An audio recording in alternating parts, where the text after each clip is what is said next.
Hello, everyone, and welcome to episode 11 of our podcast. Yeah, it's good times. So yeah, what have you been up to? Not much at all. Yeah. Let's see. So I'm like the biggest Metal Gear Solid fan in the world, but I just hadn't taken the deep dive into 5 yet. Oh. And I did, so I've been spending a lot of time with that game. Oh, yeah? Yeah, which, I don't know. The story is very typical, Yeah. but almost even more so than, like, the others. So the special Kojima magic is almost at its most, like, detrimental in this one. Yeah. And it's just not that good. But the gameplay is some of the most refined gameplay in a game I have played in a very long time. Yeah, that's like kind of the impression I got. It is like I cannot get enough of that, and it's really funny. I'm only like 4 or 5 missions into the main game, but I'm like 30 hours into it doing like the side missions and then just running around. Yeah, I think all the problems with that game would have been solved by, by 2 things. I was going to say solved by 1 thing. First thing, obviously, would be, Konami not, like, making them, like, release it ahead of schedule and all that. Yeah. But that's minimal because it didn't appear to, like, affect gameplay that much. No. The other issue, I think, is because, like you said, the story is really weak, and that comes from the whole, like, prequel syndrome, where it's like you have to go bigger and badder, but it's set in the past. And it's more ridiculous, and it doesn't line up exactly with everything, and that's weird. Set it during when Snake and Otacon first started philanthropy. Yeah. And have it just be the same game. You have this big open world, couple, because there's like 2 areas I think in the game. Yeah. And just have them be shutting down Metal Gear facilities, Yeah, it's weird, and it fits in a way. Like, it definitely does fit, and it's fun, but, yeah, at the same time, it's like the technology and everything doesn't quite... That's the problem, is, like, the story makes sense. Yeah. And the story fits in, like, pretty well. Mm-hmm. But it's like, okay, why do we have holograms and, like, a mech that's so big it's effectively a Gundam, and it has hands and a light... It's like... Why do that? Because even Peace Walker, it was like, we have a big plane, a big tank, and a big, like, just tube that could fire a missile. Yeah. And you're like, okay, that's cool. Metal Gear Solid 3, the Shagohod was a tank with drill. Yeah, just a old drill tank. And so you're like, okay, like, even Peace Walker, I was like, it was getting there. You're getting there, but, like, it's okay. Like, this is... Nothing I've seen in this outdoes a bipedal T-Rex with a railgun. Yeah. Ground Zeroes was, like, incredible. Like, oh my gosh. And then I'm playing 5 and I'm thinking, man, this is really good. And then it's, you get, very early on, you get a glimpse of the Metal Gear, quote unquote. And, it's got, like, hands. Like articulate fingers. Like, it, like, picks up Snake. Like, actually picks him up and, like, doesn't kill him or crush him. It's, like, so it can, like, actually, like, hold a human being in its hand. Without crushing him. And walk. Which in and of itself is insane. Because you don't have any, like, force feedback. Yeah. So even if it is the most articulate thing ever, you don't know where to stop grabbing. Yeah. And, like, Snake has a robot hand, which is super rad. And if we're going to say that in 2008 there was a cyborg ninja, it is feasible that there was a prosthetic limb that could move. Yeah. Still kind of pushing it because, like... Yeah, it's pushing it only because, like, technology is typically, like, exponential. Mm-hmm. So it's reasonable that, like, the ninja cyborg thing happened not long after discovering robot hands. So that's still, like, what, Gulf War 80. So probably it's like 84. So that would be 23 years. Yeah, it's still a couple decades before the Ninja, so it's like 24. It's 24 years before. Yeah, it's feasible, but the Ninja caught everybody by surprise. Like, what? Yeah. So it's obviously new tech. So it's like, Yeah, and there are like pseudo ninja, weird zombie nano machine type things as well. So it's just kind of like, oh, well, that's weird, but the game, like I said, the gameplay is so solid that you're just like, whatever. Like, I'm almost like, the storyline is irrelevant. Like, just keep giving me cool stuff to do. Yeah, and the only thing with the story is... Even though it's been like 3 years since the game came out. But, like, I'm really enjoying it. Well, like, with Ground Zeroes, that starts with Outer Heaven or whatever being, like, raided or something, right? Yes. Is that what it is? Yeah. And then, like, Big Boss shows up to try and help. But, like... Does the government know that Big Boss runs Outer Heaven? Yeah. Because, like, that was the whole crux of the first game, is, like, the very first Metal Gear, is that Big Boss was secretly running Outer Heaven. He was secretly producing a nuclear weapon. Yeah, but, like, Snake gets sent into...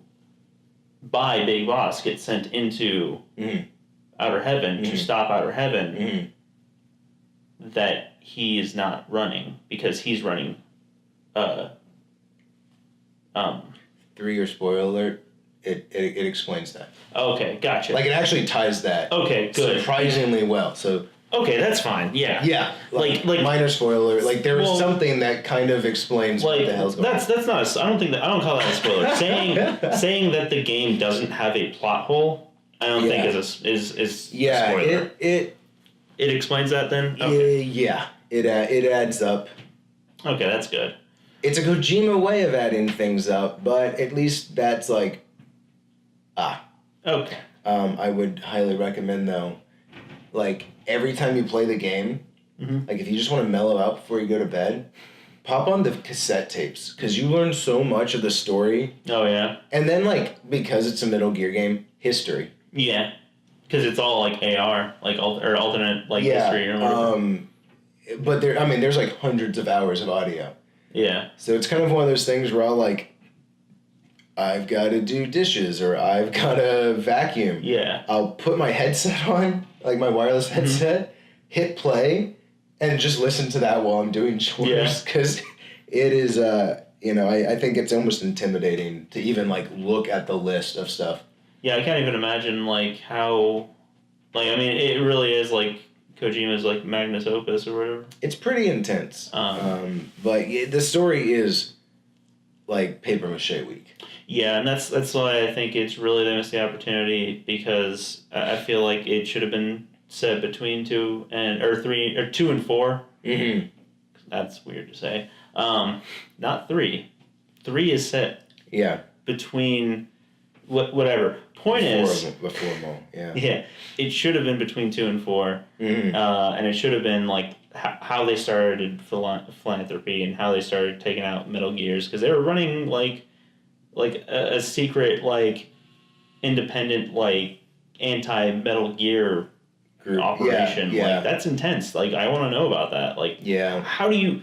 They were flying around in like, a big old, like, what, C-130 or something like that? Like, a big old... It might have been the bigger one. Yeah, like, they're flying around in a big old military-grade, like, cargo plane.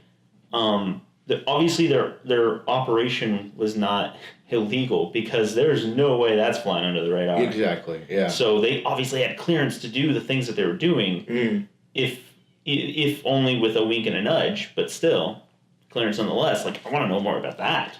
Yeah. But yeah, I don't know, that's pretty cool. What have you been up to?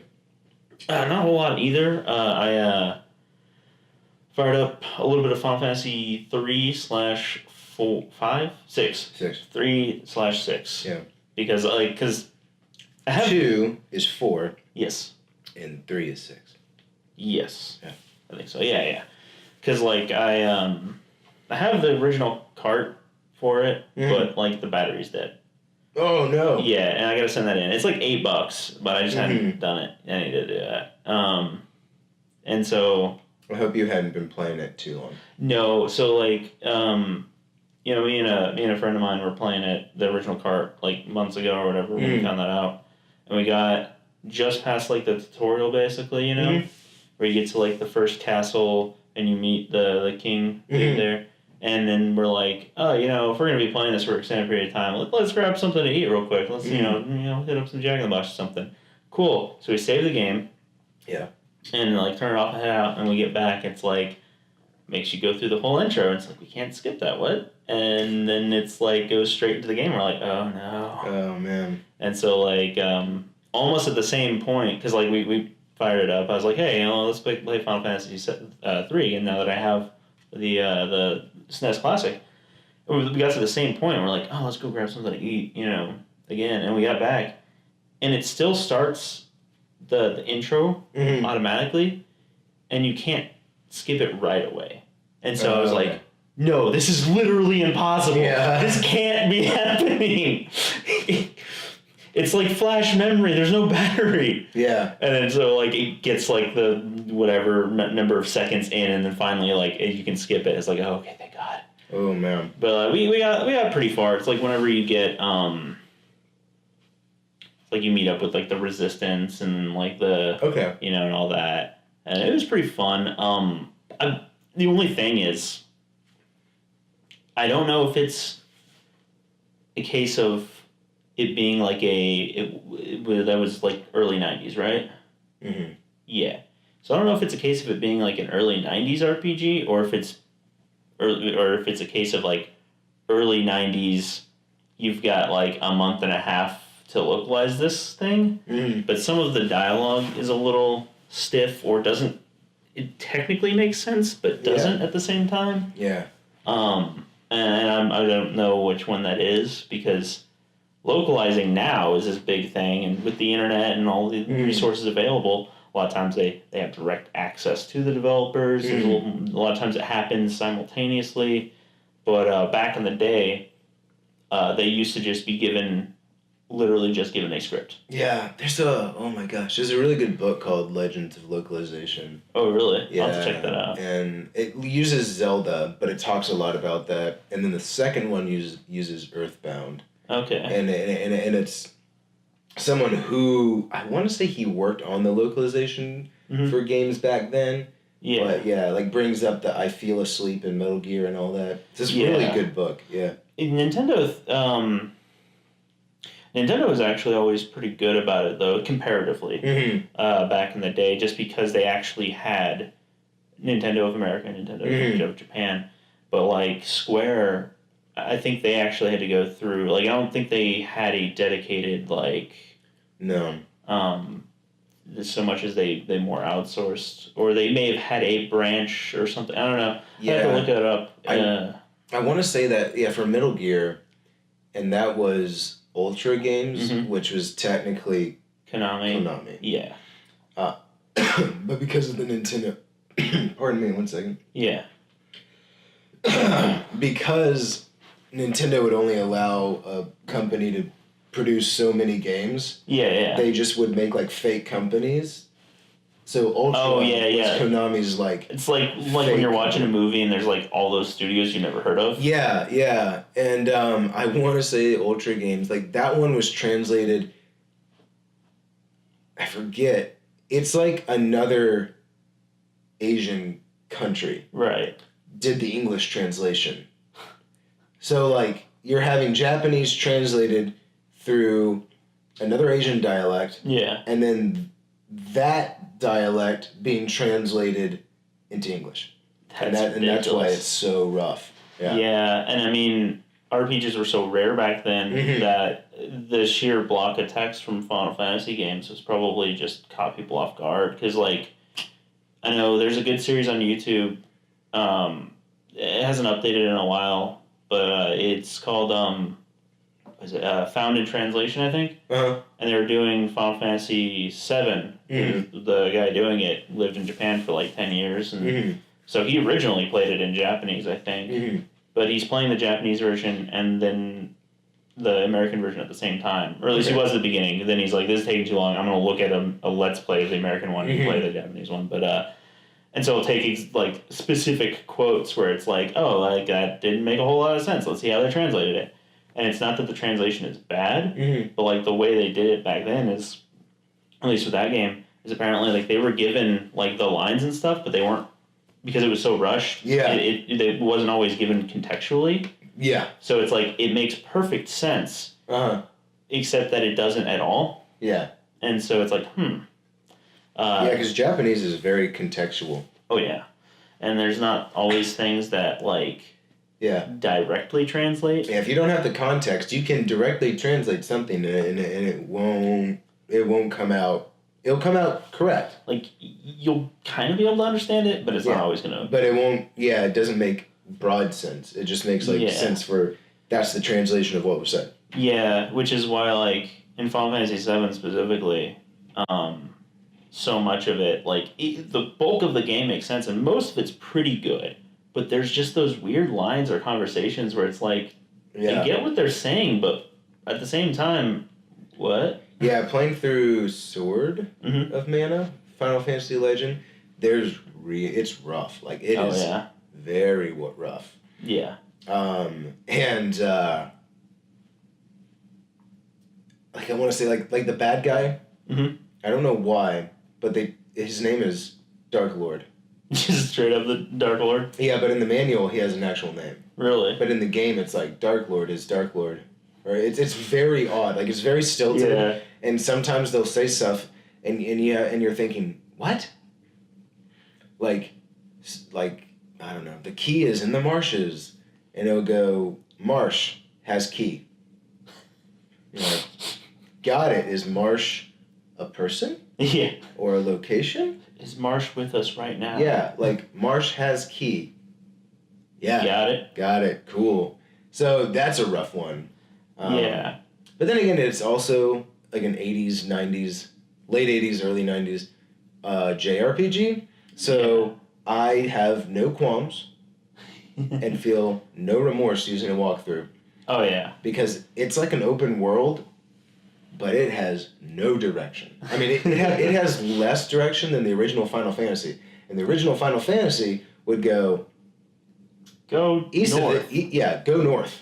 Well, at least you know how to go north. In Final Fantasy Adventure, it's go to the swamps. Where are the swamps? At the swamps? Yeah. It's like, yeah. And you go up to the villager, and the villager's like, man, it's easy to find the swamp because it's where it's at. Yeah. You're like, boy, oh boy. It's like when somebody is like... It's like, did this ship with a map? I hope it shipped with a map, because it's very cryptic. It's like when somebody describes something in a certain way, right? Mm-hmm. And then you ask, like, oh, well, what does that mean? Like, the definition of the word. And then they use the example they gave as, well, that's what it is. It's like, yeah, I got that. Thanks. It'd be like, what's an RPG? Like, if you're, like, you walk in, it's like, oh, what are you playing? It's like, I'm playing Final Fantasy. What's Final Fantasy? It's an RPG. What's an RPG? It's Final Fantasy. It's like, I will slap you. Yeah. Like, that does not contextualize this. Yeah. But it is what it is. No, I was going to say, batteries dying. I actually did some research on this because 2 years ago? Mm-hmm. Yeah, because you and I had played the first Metroid. Yeah. And then I decided I'm going to play every Metroid that has ever, like, anything that's connected to Metroid. And I made it through a good chunk until I got absolutely sick. But the Metroid bug is back. But I had picked up The Return of Samus. Right. The original Game Boy one. Because I had that since I was, like, really young, but I had never just sat through and played through it all. Yeah. And I played probably an hour to 2 hours, saved it, came back, and it was not there.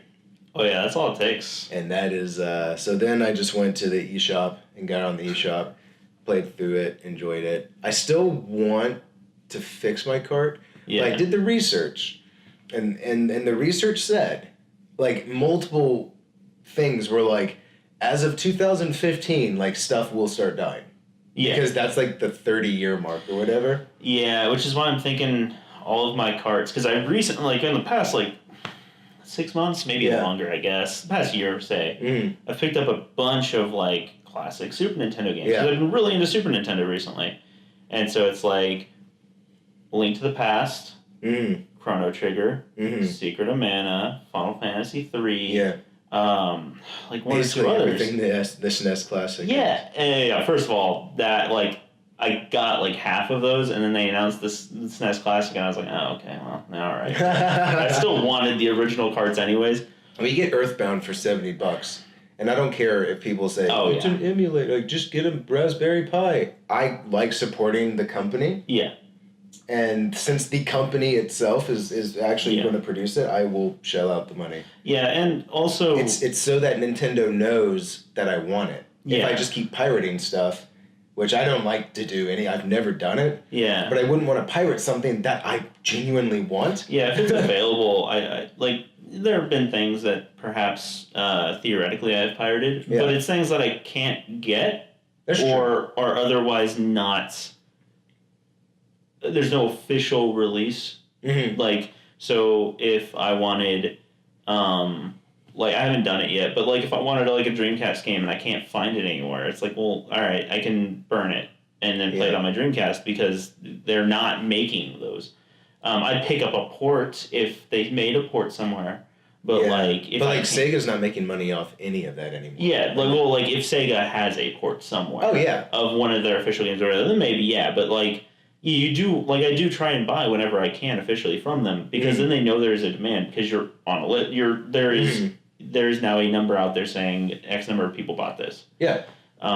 So, yeah, I'm all about it. And this SNES Classic, it takes up, like, 4 inches by 4 inches on a desk. Yeah. You know what I mean? It's not like a giant library collection because I know some people say, oh, it takes up space, but it looks cool. It doesn't, and it does look cool. And, I mean, honestly, like, first of all, it's the best emulation that's out there at the moment. From what I understand, the Raspberry Pi gets close, but not quite as good. So, I don't know. Either way, I need to, like, probably before I play any of my Super Nintendo games, need to probably just send them all in and get all the batteries swapped out just preemptively. I haven't spent more than, like, an hour on any of them because after that Final Fantasy happened, I was like... I don't know. So. Yeah, it was, and man, it was like right after it, because I got back from Japan, and I was kind of like, I was still searching for a job. Yeah, it was about a month after you got back that we played Metroid. And then we played Metroid, and then, like, it bit me, and I just started collecting, like, NES and SNES games. So, like, for the past 2 years, like, I've built up a very impressive collection of NES games. SNES, not so much. Yeah, I have the opposite. I have more SNES than NES. But, yeah, good thing about NES is, like, 90% of them are password. Oh, yeah. Or don't have a battery. I think Dragon Warrior and Zelda and Final Fantasy. Yeah. Yeah, so there's a very limited amount, and that's okay. That's okay. Yeah. But as, like, the Super Nintendo stuff, I could see that being an issue. Yeah, I kind of got bit by the same bug around the same time because it's like, you got back from Japan about, like, a month after I got back from visiting you, and that, like, 2 weeks there's just so much of like, so many, like, retro shops and stuff like that, and it, like, kind of got me back in the mood. But then, like, at the same time, I kind of wish I had going back, but it's like it was all like, oh, that's cool, that's in Japanese though. That's cool. Oh, that's also in Japanese. Yeah. And then I got back, and it's like, well, and then I, like, dug out my NES, and it's like, oh man, actually, yeah, I'm really in the mood for some, like, retro games, but, like, I kind of wish I had bought, like, a Super Famicom or a Famicom while I was there because they were not very much. No, maybe like $30-$40. Yeah, but what are you gonna do? Yeah. The most expensive Nintendo peripheral I saw was Rob. Like a Japanese, like a Famicom. Oh, the Famicom Rob with the red? Yeah. Well, how much was that? Like $150. Ooh. That's still cheaper than the American one. Not by much, I don't think. But. Yeah. Yeah. The most expensive thing I saw was an unopened MSX copy of Metal Gear, and it was like a few $1,000, and it says like not for sale. But it has a price tag just to be like, this is what it's valued at. But it's in a case that says like not for sale. It's in there's a store called Super Potato, and if you're ever in Japan, go to Super Potato. Actually got Michaela. I got her a unopened copy of Pokemon Green. Yeah. For not a lot of money, like probably $40. Yeah. Which that's crazy. Yeah, that's like maybe $5 more than what it was when it came out. Yeah. It's just freaking nuts. Yeah. So still up there. Look at that. Yeah, it's like right up on the shelf to my right, but you guys can't see that. Yep. Anyway, I guess we've meandered a bit, maybe a bit longer than normal. That's fine. Today I was thinking, we talk about video game movies. Yep. Yeah. Well, we've got Ready Player One, which is a movie about video games. Yeah, see, that's kind of a distinction, because I think that'll help. I think that's something that people need, I think that'll help, is the video game adaptations have ranged from, oh god, why, to, all right. Pretty good. But games, like video game movies that aren't an adaptation, so like your Wreck-It Ralph, your Jumanji, the new one, it's still the video game tropes, and in the video game world and all that, it's a video game movie that's not about a video game. Yeah. And then like Ready Player One, which was in a video game of sorts and had a lot of that stuff, but wasn't directly about a video game. Yeah. Or whatever. I think that stuff need more of that to help ease into that kind of thing. And also War Games. Huh? War Games is like one of the very, very first movies to do that, where it's Also, you need people to not be bad at making movies. That's true. Too. That's true. Or I guess respecting the source material, I think, is the main thing. Yeah. Because and we'll get into that, because sometimes you have the actual creators making Final Fantasy: The Spirits Within, and you're thinking, well, people say that movie's terrible and does nothing for Final Fantasy, when the entire team of Final Fantasy made that movie. So sometimes it's just things don't cross over well. That's got to be a case of this is a movie that we want to make. Yeah. Let's put Final Fantasy on the name, because that movie is awful. I didn't realize how awful it was. I remember when it came out, I was like, maybe I'll go see that movie. Whatever. It's got Final Fantasy, and I that's the one with the sword guy. I like sword guy. Let's go see it. And then I remember being well, that wasn't much like the Final Fantasy at all, but it wasn't bad. And then recently I saw and I was like, ooh, oh no. Yeah. It's bad. It surprisingly has a lot of Final Fantasy elements in it. That does not help it. Yeah. There's Sid. Surprisingly, there's a Sid. Where was he?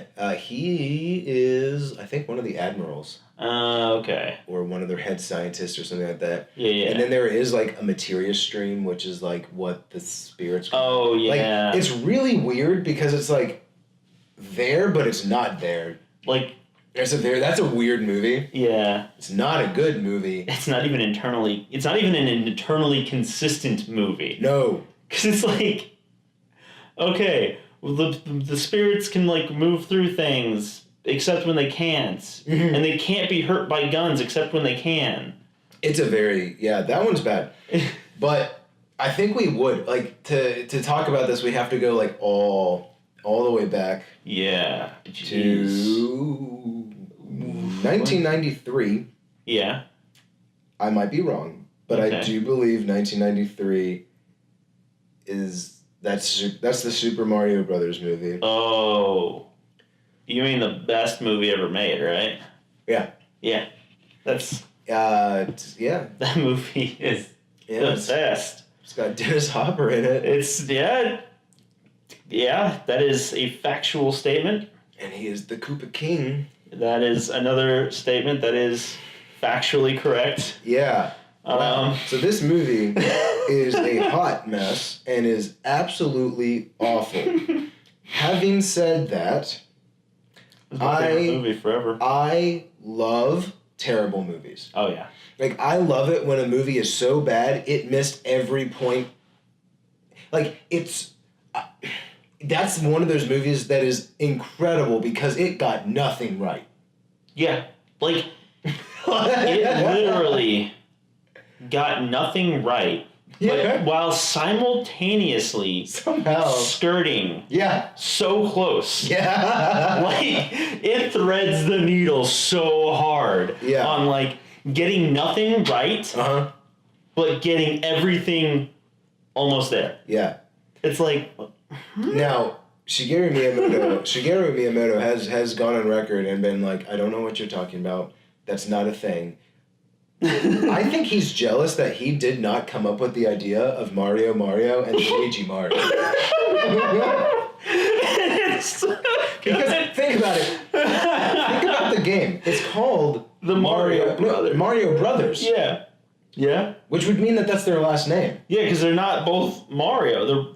They're brothers. Yeah. So and they have separate names. They're Mario and Luigi. Yeah, technically their last name would be Mario. Yeah. Right? Yeah. Yeah, it's like the Wright brothers. They weren't right and right. Yeah, their last name was right. So whoever wrote that clearly saw that and went, this Mario. Yeah. This is gold. This is Mario and Luigi Mario. Shigeru Miyamoto, I've seen the interview. Like there's interviews where people mention it, and he's like, "That's not the thing." I think he's just jealous. Yeah, because that is comedic gold. Oh yeah, like they get so close to like. Okay, you think, all right, if somebody just read the pamphlet of Mario things and was just cherry picking and just putting them in, right? Mm-hmm. And it's like, all right. Like the easiest thing in the world is like, all right, Princess Toadstool / Peach, she wears pink, but it's Daisy, and I think she does wear yellow, maybe she wears pink. Does she wear pink? Yeah, she's got a pink dress in the movie. Right, because they gotta get close. Yeah, it's like not quite there. It's like almost nailed it. Almost there. You got a blonde chick. She's wearing pink, but her name's Daisy. No, she is brunette. She's brunette. Yeah, but she wears pink. And her name is Daisy, the character that's only in one game. Yeah. And it's the Game Boy game. Yeah. And it's not said anywhere in the game, it's in the manual. Yeah. Like, how do you... Yep. And they're like, Mushroom Kingdom. So they're in, like, a post-apocalyptic world that's where people have been turned into fungus. And it's a kingdom of fungus. And you're like... But that's the other thing, though. Like, I think it's only like the king, right? It's only the king. You don't find that out until the end. Yeah. Because everybody's dinosaurs. Oh my gosh. It's... We're spending a lot of time on this movie. They don't even get there by pipe. Yeah, they do. No, they're like in the sewer system. Yeah, but it's not a pipe that they go through, though. It's they're in their sewer system, which is close. Close. But not right, because they just jump through like a hole. Like in the wall. Yeah. A portal. It's so close, but so wrong. Yeah. But they do take out King Koopa with super scopes. That is true. They do. And there's a bomb. Yeah. And I refuse to give them credit because I don't think this is intentional. Mm-hmm. But they fight, like he comes out of the thing, like when they start shooting like the evolutionaries, and he looks like the Koopa, which fine. But like the little thing he's in, it almost looks like the Koopa clown car thing. It does, yeah. But I think that's accidental. I think that's accidental. Yeah, he gets knocked into like a construction like bucket. Uh-huh. But he's in a bucket like with a rocket launcher, and he looks like a monster, and it's like. Did they do that on purpose? I don't think they did that on purpose. Do they know? But is the clown car? Is that Super Mario World? It's Super Mario World. Oh, so that wouldn't have been... When did Super Mario World come out? Probably really close. Yeah. 92-ish? Yeah, Super Mario World. But we have spent... Yeah, no. So, like, that's a good case study on, like... Oh, 1990. Okay, so yeah. Yeah, so, like, that's a good... Yeah, because it had Lemmy Koopa in it. But you don't know that unless you watch the credits. Yeah. And Spike. Yeah, it did. Spike. Okay. Oh, well, they were in Mario 3, though, so that makes sense. But it's like, okay, you have two henchmen. Mm-hmm. You name one of them Lemmy, which is that's one of the Koopa kids. Yeah. One of them, Spike. a generic enemy in like one level of one game. Yeah. Okay, no, that's fine. But yeah, like that's the most unfilmable movie. So they get a. That's true. They almost get a pass. That's true, because I don't know how you would adapt Super Mario into a movie. If they had, I don't know, but they got so close, yet so far. Mm-hmm. But I think the biggest genre really is fighting games that get adapted. But yeah, because like, which leads us to 1994 and Street Fighter.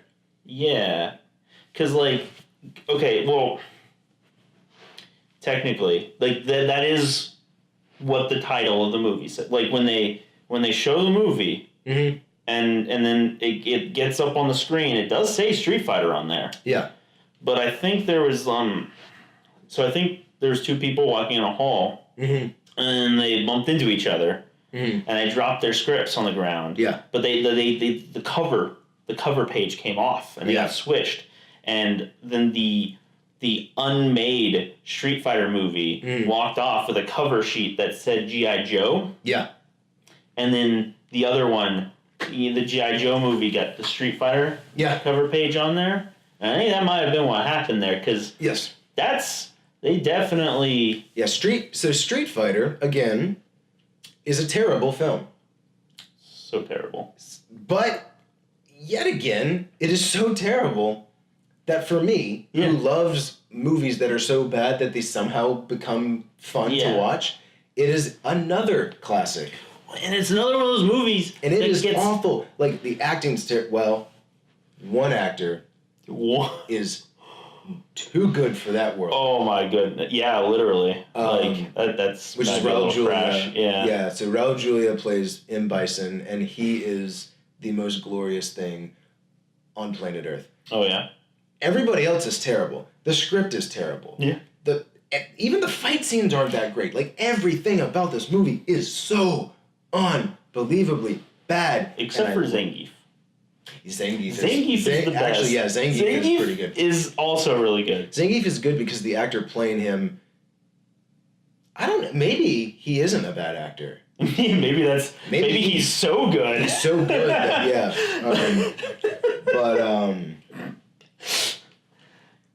I mean, yeah, like, but yeah, Raul Julia, like, he knocks it so hard. He's such a great villain. But yeah, this movie really has, like, again, it kind of like gets a gist of the storyline of Street Fighter 2, which kind of sort of had a storyline. Yeah. But then at the same time, like, it does miss it. It's another one. It doesn't, because there's Shadaloo. Yeah. And Bison runs Shadaloo. There's not a fighting tournament, though. It's just all these fighters are like, we have to fight this guy. Which it's not even that. It's like coincident. Because like... Yeah, coincidentally, they all are going after him. It's not as much... It's not as much as Mario. Like, because Super Mario Brothers is the undisputed king of almost getting it. Yeah. But it's close. Because they get all the things, but they get them jumbled up. Yeah. Because you got Shadaloo, like you said. Yeah. You have Bison. But then, like, Guile is... He's a part of the UN? Yeah. And they get Jean-Claude Van Damme, who at the time was, like, a really famous action movie star, has an insanely strong French accent. Yeah. And he has 2 American flags on him. Yep. And they're right on there. And the entire movie, with his bicep American flag tattoos, is speaking in the most broken English, but everybody's like, oh yeah, that's Guile. He's born in America. Yeah. That's American Guile, as we call him, back on the American Air Force Base where he was born and bred. But he's not in the Air Force? He's a part of the United Nations coalition? Yeah. And then it's like Chun-Li is a news reporter, and she's going to get... Is she not a spy? No. So she is a news reporter. She is a news reporter who her whole life has been planning to get revenge on Bison. By interviewing him. And then killing him. Yeah. But, like, she was an Interpol agent in the games. I thought she was Interpol in the movie. She was No, like, I think that I don't know. I think that might have been our brains filling it in. Maybe. Because, like, the whole thing is, like, she's a known reporter. Because he knows who she is. Yeah. And she always has Balrog and E. Honda with her. Yeah. Balrog. Her camera crew. Yeah, who are camera crew. And he's like, you always have your... He's like, I know who you are. You always have your boxer and your sumo with you. You're actually, literally, obviously Hawaiian sumo wrestler. You're E. Honda, the traditional Hawaiian sumo wrestler name from Hawaii. Yeah. Yeah. But you always have them with you because you don't know how to fight, because nobody's knowing how to fight, because she specifically, like, puts up the image. But she learned how to fight super hard secretly, but then intentionally threw people off by having bodyguards. Yeah. In this convoluted plot. Yeah, let's forget that Balrog is, like, a good guy. Like, a super good guy in this movie. Which is super weird. Yeah, because he's evil. And was Vega even in it? Vega, yeah. Vega's in it.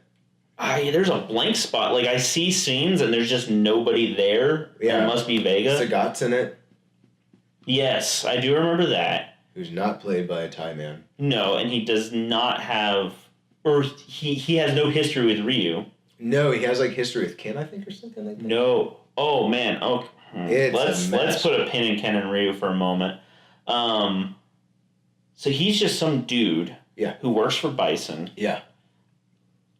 But then there's Blanca, who is Charlie, who is... Yeah. Which... You got Charlie right? Yeah. And you can't get... It's a mess. I played that game.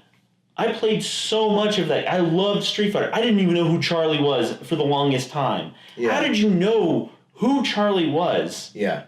All of his backstory and still mess that up. Yeah, and Cammy is a part of the UN. Oh, and not a part of Bison. Like, she's not an assassin for Bison. Well, she was a brainwashed assassin, but she was actually British intelligence or something. Something like, I don't know. And it's like, then she was kidnapped and brainwashed by Bison. Yeah, but this movie, I mean, it, at the end of the day, it ends with, like, a team of blue guys fighting a team of red guys in the most G.I. Joe, like, super action boat, super action base fight ever. Oh, yeah. So... It's pretty good. It's a pretty good G.I. Joe movie. Pretty bad Street Fighter movie. Yes. Yeah. Ken and Ryu were a couple of con men. Yeah. Just doing con man things. Yeah. And the only reason... They didn't even wear the gi... Yeah. It's because they accidentally ended up at Shadowloo. And they thought that they were trainees, so they gave them the trainee gi. And that's why they're wearing it. Yeah. Because they're not the main characters, Guile is. Yeah. The 100% born in America Guile with his very strong American accents to go with his American flags. Because he's so American. And his, that's, Yeah. So, we're not covering every video game movie. No. But we're trying to show you the state of the video game movies before they actually hit the absolute platinum movie, which is Mortal Kombat. Yeah, so you have these two really awful ones, and then you have a movie knock it out of the park, like, to the 10th degree. Yeah, because the movie isn't good. That being said, the story of Mortal Kombat is ridiculous and dumb. Yeah. And would not make a good movie. Well, that's the thing, is it's not really a bad... Because, like, I remember we were having, like... It's a cheesy movie. We had, like, that bad video game movie night, right? Yeah. And we were like, oh, man, let's watch Mortal Kombat. And we were watching, and it's like, this is actually, like... Really, it's above the bar for martial arts movies. It is. And it does that while also being a weird fantasy movie, which almost never works. Because they just have this, they go to Otherworld and all this other stuff. Yeah. And that's usually a hard thing to shoehorn in and it make natural, but they don't dwell on it very long. Yeah. And they do a good job of, like... Yeah, I mean, there's a few like small issues like in terms of like characters, but not really. I mean, it's just like they omit certain characters, but then you're like, oh well, Jax wasn't in the original game. Yeah, he's in it. Yeah, which is actually a good nod. I was really really surprised. The only egregious things I would say is they got Scorpion right, more or less. Yeah. I could see Scorpion working for Shang Tsung and all that. But Sub-Zero definitely did not work for Shang Tsung. And he also, super duper, his goal in life was to murder Scorpion. Yeah. And they were like the silent like bodyguards or whatever for... Yeah, but I think in the movie they do somehow say that like he twisted them against that is true. They do explain it away. So at least they're aware that it's like an intentional thing. Yeah. It's not like completely... The only other thing, and it was done, I think, more to make it more interesting or fun than an actual inaccuracy, is in all the games, Scorpion actually throws a like spear and pulls it in, but it like comes out of his hand, which like a snake. Was kind of rad, so I'll give it a pass. But yeah, like otherwise, how did they get that right? Is this like a random pop in the like, oh, look at that, you know? Yeah, like, so I'll sit here and say like it is not like objectively a good film. No. The acting's terrible, the plot's terrible. But if you took it and you matched it to its source material, it's perfect. Because Mortal Kombat as a game is supposed to be a cheesy, bad kung fu movie. Oh, yeah. And so it fits perfect because they made a cheesy Hong Kong Phooey type film to match the like Halloween cheesy bad costume fighter.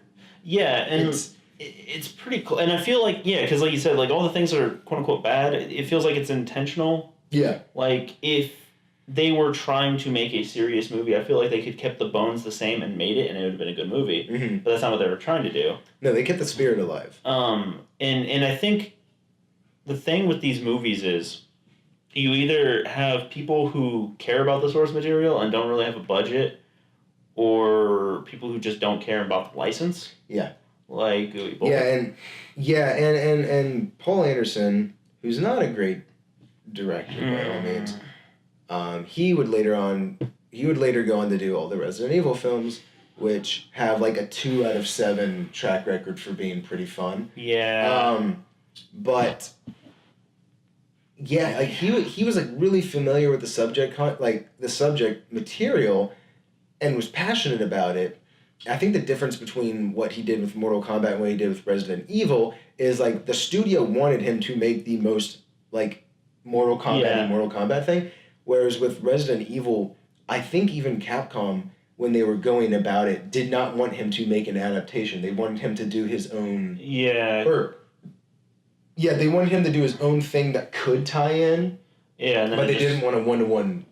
And see, that's the other thing. I think the first one worked so well because it was before they made Resident Evil 0. And so, conceptually... It's kind of perfect because you know that a team went in before Chris and his team. Yeah. And so it's kind of like a cool, like, oh, yeah, that could... It fits within the world, but it doesn't actually cover one of the events of the game. It's like... Well... It doesn't... Because it would have... The first movie would have happened before Bravo Team went in. Yeah. Because Bravo Team only went in after the zombies had come out. So something caused the incident. Right. Oh, okay. So that's that's right. Yeah. So like the Resident Evil movie is kind of like a what if this is how it got caused, and it's fun and it's fun. It has some really bad cheesy moments. It has some really good horror moments, but all in all, that's a fun zombie movie. Yeah. Yeah, and I think it is because, again, Paul Anderson was passionate and wanted to do something good. I think the problem is later. They gave him completely free-for-all to do whatever he wanted to with whatever he needed to, and he was also married to the main actress. Yeah. So I think that he fell from grace, but his first 2 outings he was very passionate about. They're very close, yeah. And I would give to him. But outside of that, there haven't been too many good ones. I do like Tomb Raider. Yeah. The first one. Yeah. it doesn't really have much to do with the games, but like spiritually, it just feels like a Lara Croft adventure. And they've even taken aspects of it, and before the reboot, and even they took elements from it and made it worked them into the games, and it worked really well. I mean, it helped. The first movie actually helped decently flesh out, I think, some things, and it worked. Unfortunately, that series was already past its prime, so there wasn't really a whole lot they could do. And then the second movie kind of went off the rails, if memory serves. Yeah, it's just not very good. I think the problem is they haven't had a moment like they haven't had anything like X-Men or Spider-Man did for comics, where it's just like knocked it out of the park and really people are like, oh, you can do this. Yeah. Because it can be done. People think that it can't be done, but it can. And there are ways to do it, because like you can do a direct adaptation like Mortal Kombat, and I do maintain that could have been a good, legitimately good movie. Instead, it's a fun movie. Or you can do like the first Resident Evil movie, where it's like set in the world, but it's not directly there, and that can work too. But too often, and it's because the studio usually wants the main characters up on stage, but then you can't do things with those characters that they want. Like, the whole reason the Bruckheimer Halo thing fell apart is because he wanted to do an ODST story. Bungie was like, yes, we will even help you with that. Yeah. And then the studio was like, well, no, it has to have Master Chief in it because he's the main character. Like, well, okay, fine. But Master Chief is an uninteresting tank. Well, that's not even... Well, I mean, and the thing is, that's not even 100% true, because in the books, he's actually fleshed out a little bit more. You just don't have time because the games are paced so well. Problem is, they're like, okay, but Master Chief has to take off his helmet. And like, no, you can't do that. And they started being like, well, if it's going to be a movie, it has to be like this, this, and this. And then Bungie was like, no, we're not just going to sell the IP to make cash. Yeah. And I think that's the problem, because there have been things that have done really well. Like, there's the Street Fighter Assassin Fist, if you've seen that. Yeah, that's pretty good. And it's really good. It was a web series. Even the Mortal Kombat web series was pretty good. It was pretty good, but I think it lost a little bit of the charm, I think, because they tried to make it too realistic. And too gritty and too... Yeah. Whereas, like, Street Fighter Assassin Fist... is camp. It's camp, but the right amount that it doesn't pull you out of the moment. Yeah. That the serious moments land because they're like, okay, this is, like, we're going to have, like, a funny moment and it'll be all right. But then, like, when it starts, like, when things actually happen, it lands because it's actually serious. And I think that's the problem, is studios want these things like, oh, okay, we're going to buy the rights to Doom. Awesome. Can't have demons in it. Well, hold on. Yeah. Can't be rated R. Now, let's back. That was rated R. They had a R-rated DVD release. Oh, did it? But it was shot for a PG-13. Was it? Yeah. I thought it was rated R. It was like, I'm pretty sure it was a PG-13 initially. Because I had to go see it with my dad. Maybe it wasn't, but it felt like a PG-13 with like some R-rated things tacked on. Yeah. Because it got pretty grody. Like, there's a lot of heads blowing off and stuff like that. But that was the weird thing, right? Because it was like, it did have that stuff, but it was scripted like a PG-13 movie. In a way, yeah. In a way. And, like, it was... I'm pretty sure that was rated R, because I'm trying to think, like, some of the lines and stuff. I guess maybe. It's been a while. But, like, it was weird the way it panned out. And then it was, like... Then I'm sure maybe it wasn't a studio thing, but like it was like, oh, well, it's a first person shooter, so you have to have a first person shooter segment. And like, even in junior high, back when I was just excited to hear the name of a video game in a movie, because that's all we got. Even at that point, when I saw that movie, I was like, oh man, really? Are we doing this? It's really cheesy and stupid and dumb. At the same time, it is kind of cool. It is kind of fun, yeah. It is pretty fun. You're like, I can't believe they did that. Like, I'm sitting in a theater and they made a whole, like, FPS scene. Yeah. Which is ridiculous, but, and not good, and laugh out loud, like, kind of dumb, audacious that they would do that. But, it's very odd that Because it's like a studio will buy something and then they want to make it their own. And I think the problem with that is like... Well, I think they attribute certain things. Like, well, it has to be like this or people won't watch it. Yeah. Now, moving forward, kind of like to wrap things up though, because, you know, we've talked about the ups and the downs. Yeah. We missed it. We totally missed it. Yeah. We were almost there.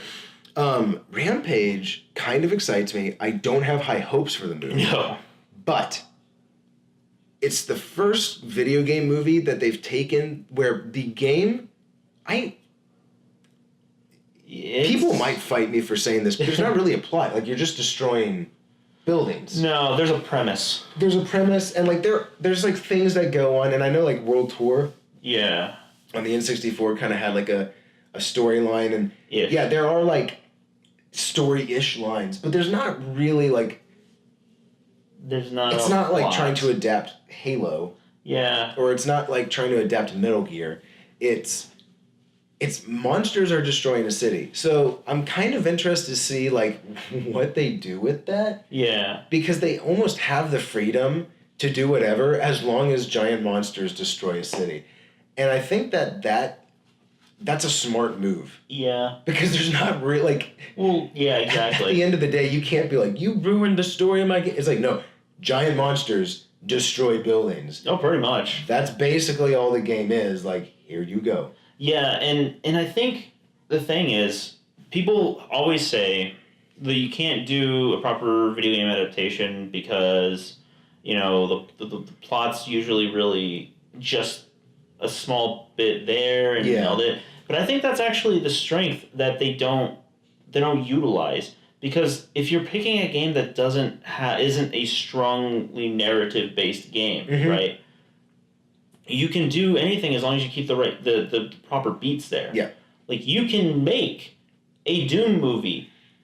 Literally, all you had to do was take all the leftover props from Aliens. Yeah. Literally just say, paint it all red. And instead of being like, oh, we found a portal that sends us to Mars, and then we just built a thing. It's just, hey, it's the year 2438 or something. We have space travel. We flew to Mars. Yeah. Everybody is in space doing space stuff because it's the future, and they have space guns. And they accidentally opened a portal to hell. And then they fight demons. Because that's the plot of the game. That's literally all they had to do. And at the end of it, they fight the cyber demon. Yeah.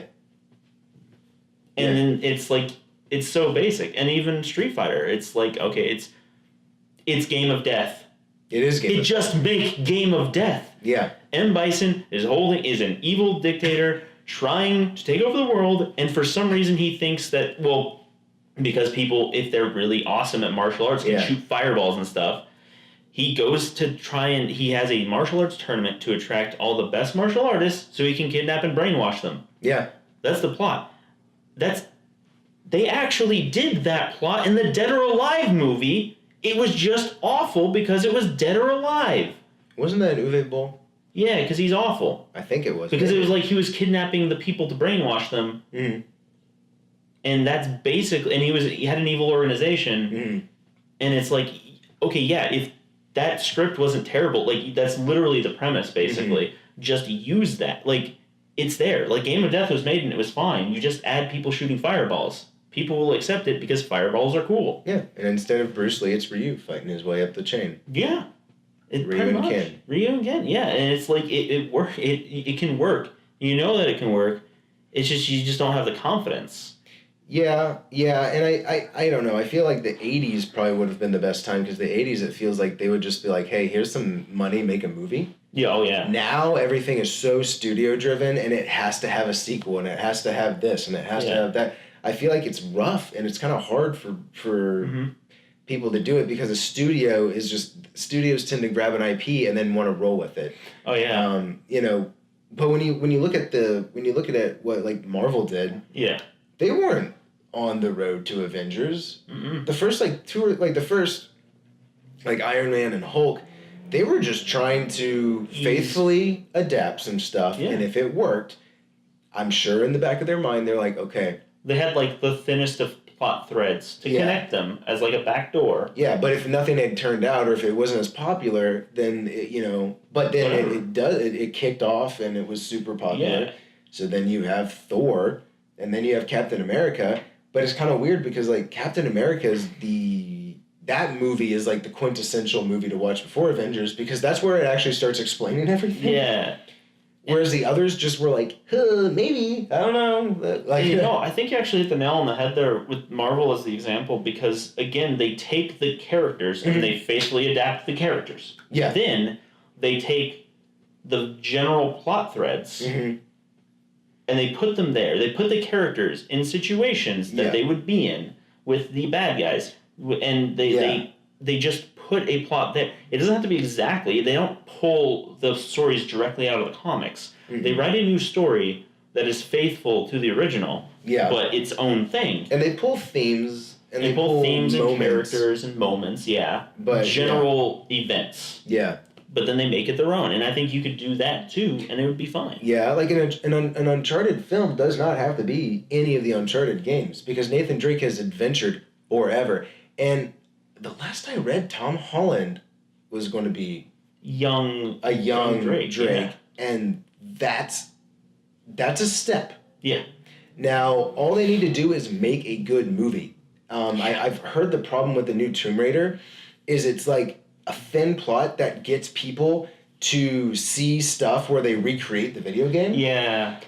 Don't do that. No. Don't recreate a scene. Don't do like Resident Evil did where they're like, the Wesker fight. Let's recreate it. I've already seen the Wesker fight. I've seen it, and it's not as good. Yeah. And it looks kind of dumb when real people are doing that. Yeah.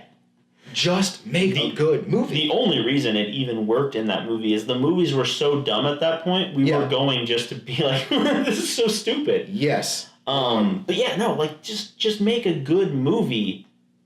And and like Uncharted, like we don't need Nathan Drake fighting in a train that's falling off a plane, a bridge, or we don't need to recreate that event from a game. Make something else. Make like a boat incident or something like that, and the boat sinking, and he's doing take the element and take the things that the game does, but do it in a way that suits the story. Don't try to be like, okay, whatever the story does, he has to end up on a train so that it's like in Uncharted 2 when he's doing the train thing. Yeah. It's like, no, we don't need that. Yeah. We need it to be a new story, a new thing that could have happened in the long... Like, we don't need to make Uncharted 2 because we want those scenes. You just put it somewhere in there. And I think, it could... Well, like, just do... Tomb Raider did that. Yeah, and just do it... what they do when they make the Uncharted games actually is they come up with set pieces that they want, like big set pieces, and that's where you get that train or those other things, those big memorable moments. They pick a few of those, and then they come up with the story, and they figure out how to naturally weave all those together. Just do that. Just come up with your own train or boat or plane or plane boat train. Whatever it is. Yeah. Come up with that on your own Indiana Jones style story. Yeah. And then, because the whole thing is he's just everyman Indiana Jones. Just write it. Steven Spielberg. Just write it. Just write it. Just be like, oh, this was a draft for an Indiana Jones movie that I didn't want to do. What? Lucas wrote Indiana Jones. Spielberg directed it. Yeah. I don't really trust him these days. Spielberg, if you got any of George's notes left over, you just take... It's like, oh, this was a draft we didn't use. Just replace Nazis with pirates. Boom, there you go. And, so, hopefully that's... And, Tom Holland is a very charming actor, so that's a good thing. I remember when it was like Mark Wahlberg was going to do that. I'm like, listen, Mark Wahlberg was Max Payne, and they destroyed everything about that. So please no. No. I like Mark Wahlberg, but nothing about Mark Wahlberg screams Nathan Drake, but I could see Tom Holland. Yeah, young Drake, I think that he would do a good job. Yeah. And I think that they just probably need to pull in Bruce Campbell. Oh, believe me, yes. Yeah. Like, Bruce Campbell is Sully. Yeah. Like, 100%. Like, Magnum P.I. Sully. Yeah. Like, that's what he looks like. But yeah, I mean... outside of that, I still go see him. Oh, yeah. Sometimes I wait for them to come out on DVD. Yeah. Sometimes they only come out on DVD. Yeah. Those are great. Oh, yeah. For when you want to watch a bad movie. I mean, me and a few of my friends did a fighting game movie night because there's enough video game movies you don't even realize that you can do a genre themed night. Yeah. And we did that, and it was great. It's just like, yeah. We have not yet had a dark night of video game movies. No, yeah, but that's basically what it is. I know it's there. Yeah. And I know it can be done. I don't think it's the Dark Knight. I don't think it's that we need a Dark Knight. I think it's that we need a Spider-Man 2. Because Dark Knight didn't embrace the Batman. We've had Dark Knights, they just haven't been good. We need a movie that's like, all right, we just need to accept the fact that there is a man dressed not at all like a spider, but does spider things, and he fights a guy named Doc Ock with robot. No, sit down. Yeah. He has robot arms, and he robs banks or something. It doesn't matter, right? They fight on a train. It'll be cool. Yeah. And people will just be like, "Is that a robot octopus arm man fighting a guy not dressed like a spider doing spider things?" Called Spider-Man. Oh, you know what? I'll pay an absurd amount of money for this because this movie's gonna make about like $50 million, and then studios will be like, "Wait, hold on. Did they just watch that? What?" Yeah. So I'm trying to think of like what a really good. You know, I'm gonna put it out here. I think that so Michael Bay. Mm-hmm. Everyone can groan, but if he is given a script, he can direct the heck out of that script. Just don't let him write the script. That's the problem. Because the first Transformers movie is really good. It's fun, and they're actually, it's really fun. Mm-hmm. Has characters in it. Mm-hmm. There are actually characters in it. Yeah. You might not think that Transformers movies ever had characters, but they did. And but then he started writing because of the writer's strike. Yeah. So Michael Bay is attached to Ghost Recon, and that excites me because he's really good at military stuff. Yeah. And then who is it? I want to say it might be like the director of Sicario? No, he's too good of a director. But there's another director. There's another director attached to Call of Duty. Yeah. Studios are thinking in the right way. Yeah. Unfortunately, they need to swap it. Yeah. Because they have a thriller director directing Call of Duty, and they have Michael Bay, of all things, directing the Ghost Recon movie. If Michael Bay directed Call of Duty, he already did Call of Duty. It was called Bad Boys. Yeah. 2. Bad Boys 2 is basically a Call of Duty. Like, that's it. That's exactly what you do. You go Call of Duty, awesome. Michael Bay, yeah. It's like, well, how do we make a Call of Duty movie? Do that. It's like, how do we make a Call of Duty movie? It's like, well, you just make you have to have so you get a beanie, and you cut eye holes, and you put a skull on it, and then shooty gun things. But like Call of Duty, yeah, like you don't even need really to adapt it. You just make a super awesome, just all out military action movie. Yeah.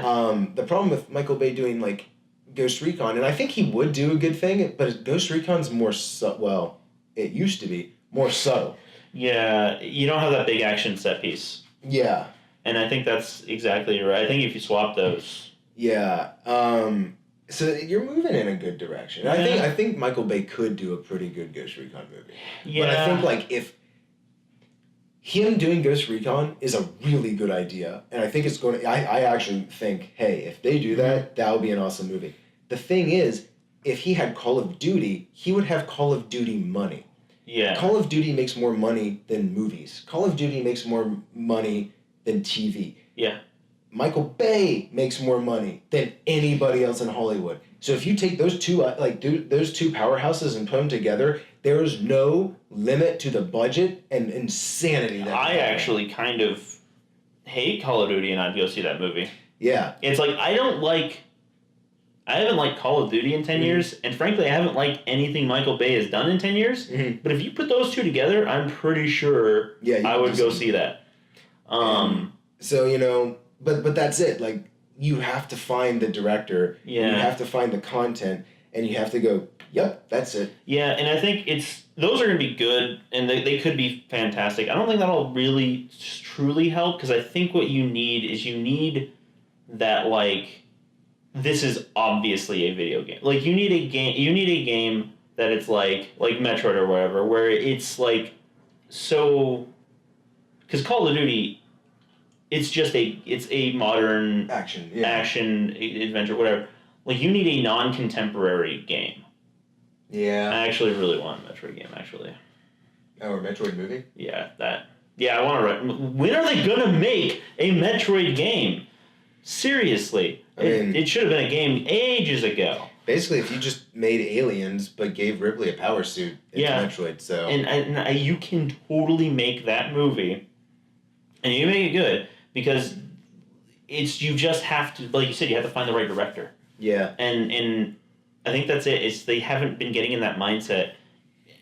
You just need studios to realize, like, okay, you need somebody on board who is passionate about the games to make those decisions. Yeah. To be like, hey, this is a great game. It can make a great movie, but we need to get the right people on board. Yeah.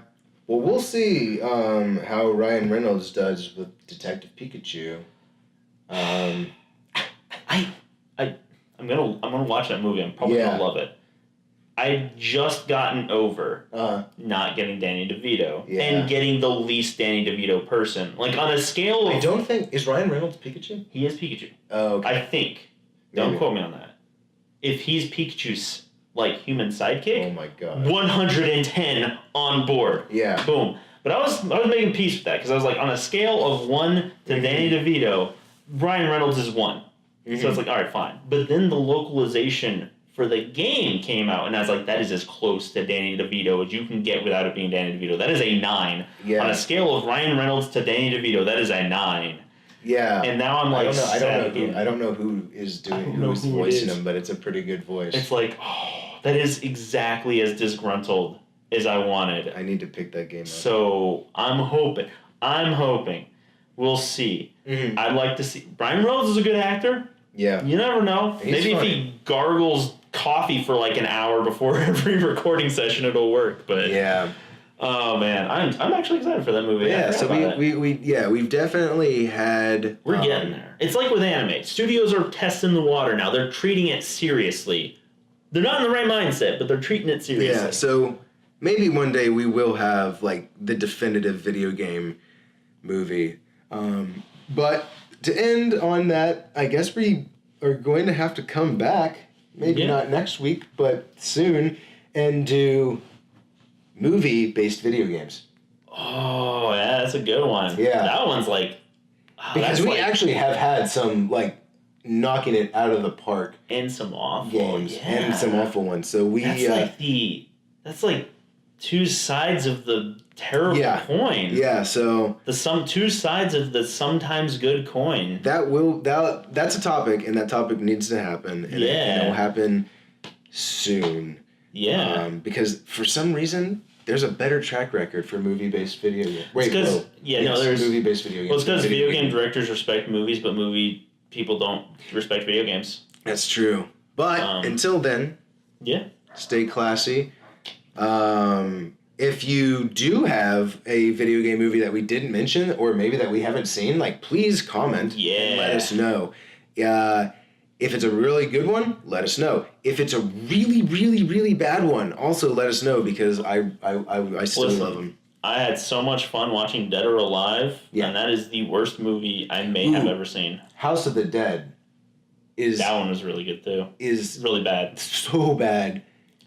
So funny. Oh yeah. Like, I have never cried laughing so hard. Yeah, I remember that. In a movie that's not a comedy. Oh my god. Because it is not a comedy. It's so good, but don't forget, follow us on the Twitter, Facebook, and whatever, it's in the description. And let us know. Let us know. I would like to. I want to watch more video game movies. There's so many more than you think there is. Yeah.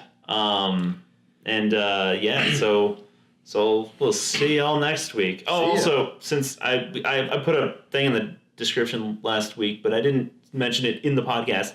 I know some people liked the video podcast thing, and we enjoyed doing it. Logistically, it's not like super feasible right now. It was we didn't have an ideal setup that we could do consistently, and also it added like 8 hours of export and upload and all that. But yeah, we're looking into it.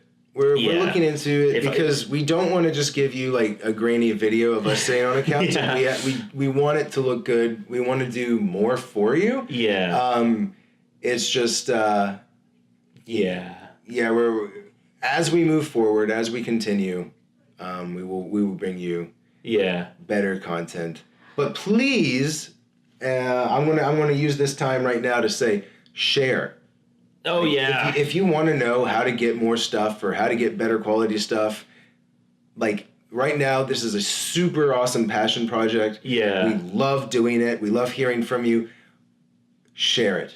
Yeah. Like word of mouth, sharing on Facebook, sharing on Instagram. Like, that's all we ask. Yeah, and that's the biggest thing. We've got a few more videos in the works, and when we have the social media videos that we've been doing, we're going to start hitting the channel here pretty soon. And we'll start getting those up. So, but we've got a few of the longer, like our more traditional videos in the works, and we're trying to like find the time to do it. They take a long time. The full videos, like I think the Game Genie it took over a month to make for sure. Total hours spent on it. I don't want. It takes a while. It does. So that's why we're trying to figure out right now what we can. We're working on videos that we can get out between those big like massive undertakings. In the meantime, so we've got a few of those in the works. But yeah, I mean that's the surest way. If you enjoy like watching us at all, sharing is honestly the best thing that you can do. And it's caring. Sharing is caring, and caring is there's another leg to that. I can't even remember. Oh well. Pancakes are love. And the other half is violence. Yes. All right. We'll see you all next week. See you next week.